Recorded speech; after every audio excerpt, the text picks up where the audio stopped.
Kami dari kelompok 1 ingin menjelaskan sejarah singkat mengenai Kerajaan Sriwijaya. Sebelum kelompok kami menjelaskan sejarah singkat mengenai Kerajaan Sriwijaya, perkenankanlah kami untuk perkenalan diri. Baiklah, perkenalkan, nama saya Andriani Wijaya Saputri Basir.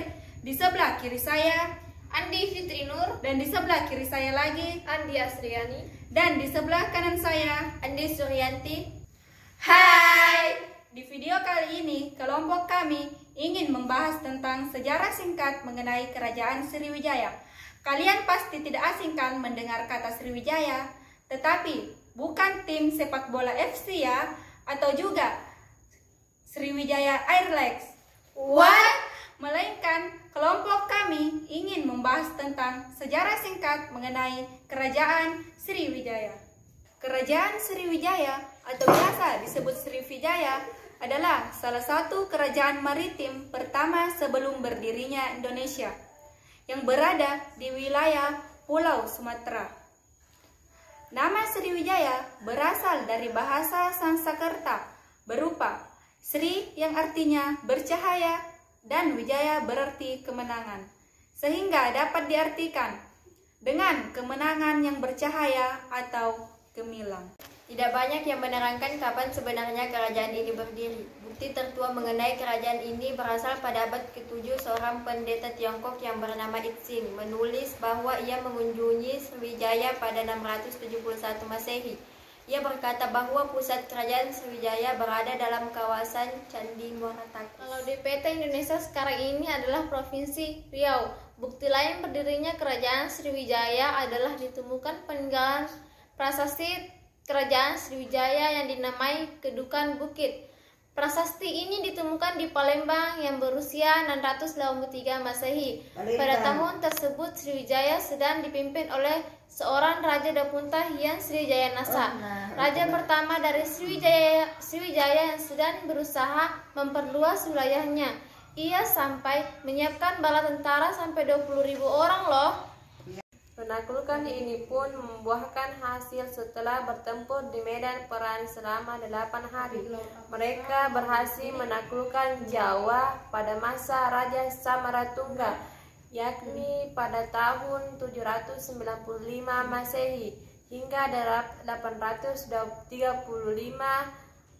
Ekspansi militer kerajaan Sriwijaya sudah mulai berkurang setelah Raja Samaratungga lebih banyak menghabiskan sumber budaya untuk memperluas kerajaan di Jawa pada masa kepemimpinan Raja Samaratungga.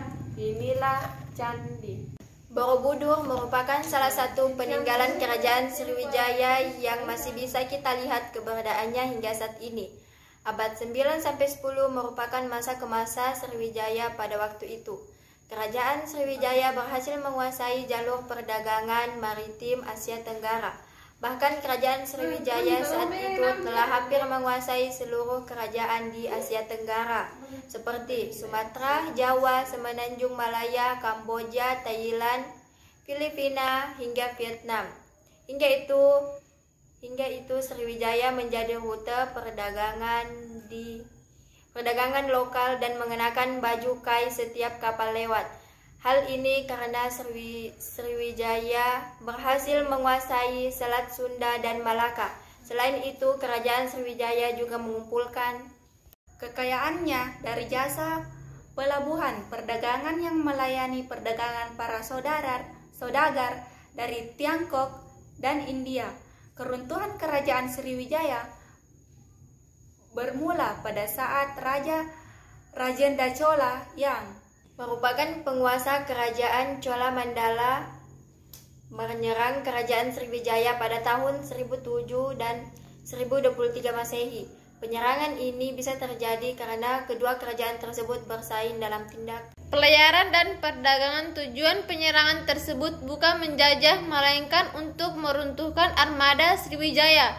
Peruntuhan ini membuat kondisi ekonomi Sriwijaya berangsur melemah sebab para pedagang belum berdagang di Sriwijaya semakin berkurang. Keadaan inilah yang membuat militer Kerajaan Sriwijaya melemah. Kondisi ini membuat para prajuritnya melepaskan diri hingga akhirnya kerajaan Sriwijaya ini runtuh pada abad ke-13.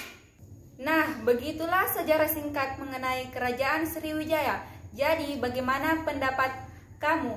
Tetap jaga sejarah persatuan kita ya, agar kita dapat selalu belajar dari pendahulu-pendahulu kita. Baik, sekian dari kelompok kami. Wassalamualaikum warahmatullahi wabarakatuh.